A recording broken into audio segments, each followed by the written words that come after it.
müəyyən bir insanda OKB yaranır. OKB-nin səbəblərini mən sizə sıralayım. Genetik meyillilik var, valideynlərdə OKB olmaz. Belə insanlarda əgər hər iki valideynə OKB isə, uşaqlarda çox erkən yaşda başlayır, 12 yaşlarda başlayır. Valideynlər OKB olmadan da ətraf mühit faktorların təsiri ilə beyindəki o neyrotransmitterlərin pozulması səbəbi ilə baş verə bilər. Bu da uşaqlıq travmalarının rolu var. Uşaq əgər qorxu və qatı mühitdə qorxudularaq yetişdirilirsə, onda daha ehtimal artır. Tualet tərbiyəsinin səhv və qatı verilməsi, erkən yaşda verilməyə çalışılması gələcəkdə OKB üçün bir səbəb olur. Gələcəklə əlaqəli qeyri-müəyyənliyə dözümsüzlüyün az olması, biraz daha mükəmməliyyətçi və kontrol etmək, hər şeyi kontrol etmək və qeyri-müəyyənliyi ortadan qaldırmaq istəyi.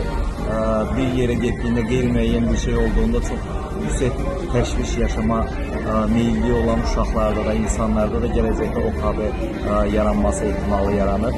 Müəyyən düşüncə şəkilləri OKB-yə yönəldir. Məsəl üçün, ya ağ-qara, ya ağ-qara kimi düşünən insanlar, ya hep yahis şəklində düşünən insanlarda OKB daha çox gördüyümüz bir şeydir.